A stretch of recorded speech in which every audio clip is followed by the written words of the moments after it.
So today's lab is going to cover the camera tool in Adobe Animate CC 2017.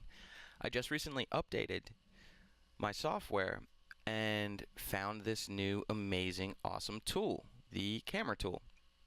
So if you view my previous videos, this tool wasn't even in the toolbox. That being said, let's just go ahead and dive into it. I've had a chance to mess around with it. I've had a lot of fun with this tool. It's made working in a project file much easier, and the way you used to have to do things to run like zoom ins or tilts or anything like that was just by scaling the entire scene on a motion tween or something like that, something similar to that. Now you can literally just zoom in, zoom out. You'd obviously want to make sure that the content is running across or throughout the entire scene here. And you can literally just, your canvas is just has limitless possibilities now. So with that being said, I'm going to go ahead and show you how this thing works. So in order to get camera movements and things like that, what you need to do is you need to create a motion tween. Now from here, what we need to do is we can scale at any point. So approximately here, I already know that I want to keep my camera steady up until this point, and then I want it to zoom in on my Zombaway can. So here, I know I'm just gonna want to run a click and drag here, and now my camera is pretty much locked from frame 1 to 60 or 59 or something, frame 60, and then here I'm gonna have it zoom in up to here. So it works just like the motion tweens that we've been, using all this entire semester. And I'm gonna go ahead and zoom in, and I find this to be sort of I'm used to the space bar where it's like a little bit different. It almost feels like it's inverted or something for me. But it works just fine. It just took me a second to get used to just panning around with the new camera tool.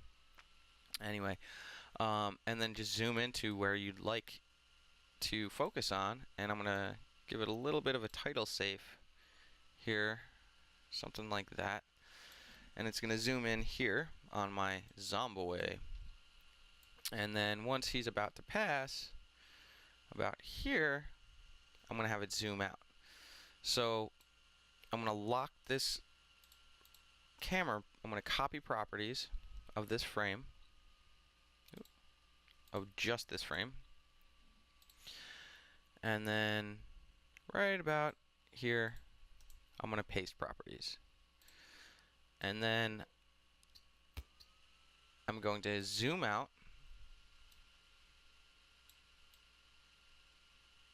and I'm going to rotate for fun, just to make sure I've got sort of this rotate happening. Okay.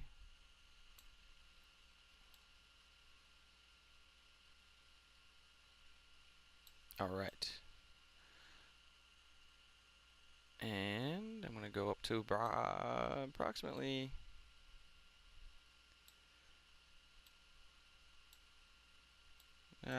tilt it a little bit more, have a little fun with it, something like that. And I'm going to then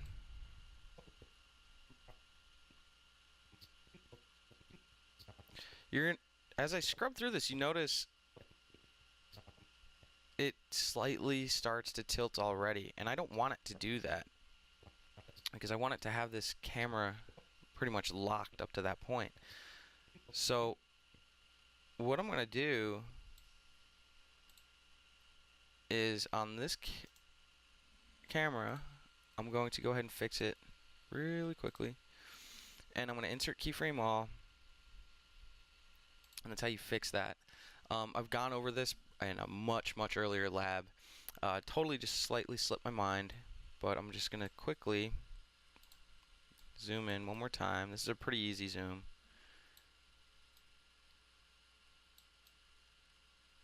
And do something like that. Okay. And just to be safe, insert keyframe all. So now I've got the zoom in.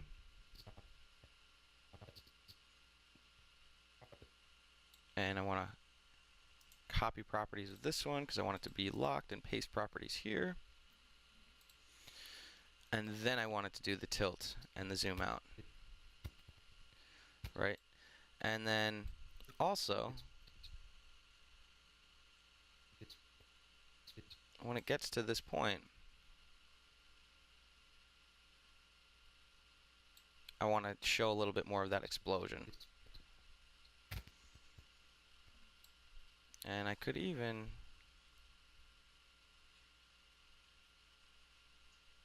go up to about there. Oh, copy that frame back here. And now you've seen how this works. Perfect. So I'm going to go ahead and I'm going to play this back, and I just messed around with my entire camera tool. And I'm going to show you a couple more properties in here. So with the camera tool selected, I've got my zoom here in the properties, my rotate here, and it has some other cool effects that you can run directly over your entire scene, which is nice too. So I'll do that in a moment. I'm going to go ahead and show you what I've done so far to this in a exported version. Do you have a problem with zombies? Are they leaving bloodstains in your front yard?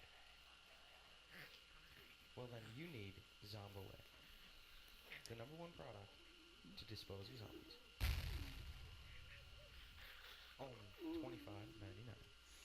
Do you have a problem? Okay, so now that I've got that, what I'm going to do is I'm going to create a tint over the entire thing. I've got some insert keyframe all in here, which might affect it, but you guys will get the point enough. I'm just going to go ahead and just run a tint a little bit. Whoa, that went way too high. And we'll go with like a, make this like 25. And I get some like sort of saturated blue in here. Bring this down, and I can adjust the color. I can bring the brightness up or down.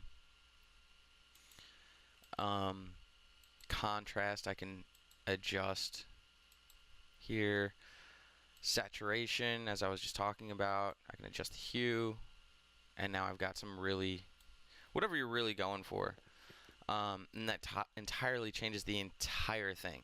So now I've got a way more different feel to this piece here, and it's just at the click of a color, so of these tint buttons here. So you can get some really cool effects using the camera tool and in the camera properties. So all I'm looking for is that in this particular lab, you can do it with any lab.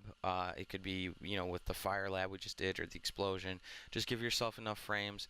All I'm looking for is a camera movement, a zoom in, tilt, pan, and just make sure that you utilize all of these tools here.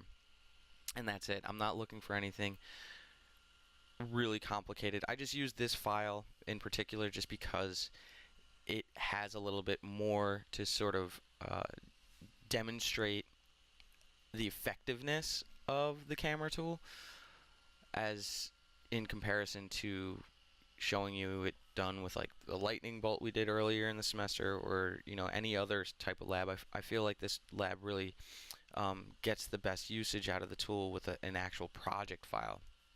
So I hope you have fun with the camera tool. I hope you enjoy using it.